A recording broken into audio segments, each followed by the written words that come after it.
योग गुरु बाबा रामदेव ने कहा है कि हमारे पास ज्ञान विज्ञान की दौलत है, लेकिन भीड़ के आधार पर सच और झूठ का फैसला नहीं हो सकता। उन्होंने कहा कि मेडिकल माफिया झूठा प्रचार करते हैं, पतंजलि कभी झूठा प्रचार नहीं करता, बल्कि पतंजलि ने तो स्वदेशी आंदोलन को बढ़ावा दिया।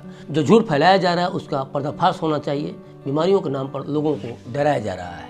ये सारी बातें रामदेव ने प्रेस कॉन्फ्रेंस में कही। रामदेव ने कहा कि मैं कभी कोर्ट के सामने पेश नहीं हुआ, लेकिन खुद सुप्रीम कोर्ट के सामने पेश होने को तैयार हूँ। मैं अनुमति मांगूंगा कि मुझे पूरे रिसर्च के साथ पेश होने की अनुमति दी जाए। हमें अवसर दिया जाए कि हम अपने मरीज और रिसर्च को प्रस्तुत कर सकें। साथ ही 1940 में जो drug and magic remedy act बना था उसकी खामियों को उजागर कर सकें।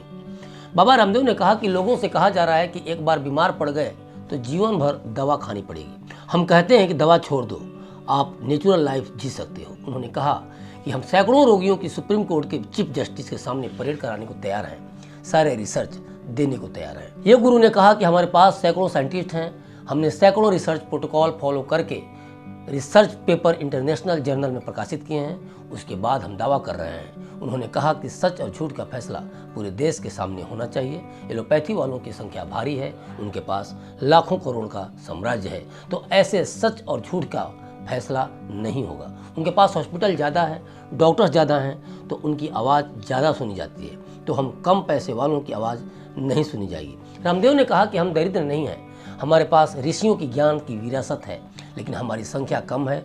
हम अकेले इंस्टीट्यूशन भी पूरी दुनिया के ड्रग माफियाओं से अकेले लड़ने को तैयार हैं।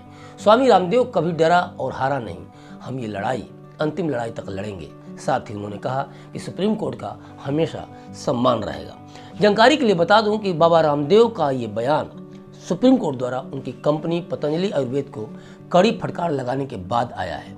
सुप्रीम कोर्ट की पीठ ने पतंजलि को चेतावनी देते हुए कहा था कि अगर उनके उत्पादों को लेकर इसी तरह के भ्रामक विज्ञापनों का प्रसारण जारी रहेगा तो उन पर 1 करोड़ रुपए का जुर्माना लग सकता है। शीर्ष कोर्ट ने भविष्य में इस तरह के भ्रामक विज्ञापन प्रकाशित करने से बचने की पतंजलि आयुर्वेद को सलाह दी।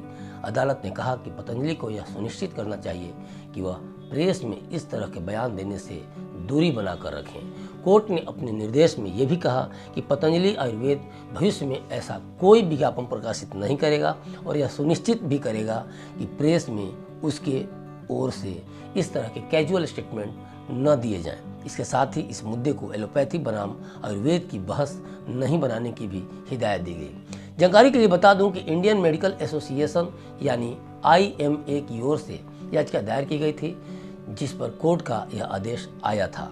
इस याचिका में कहा गया था कि पतंजलि के भ्रामक विज्ञापन से एलोपैथी दवाइयों की उपेक्षा हो रही है।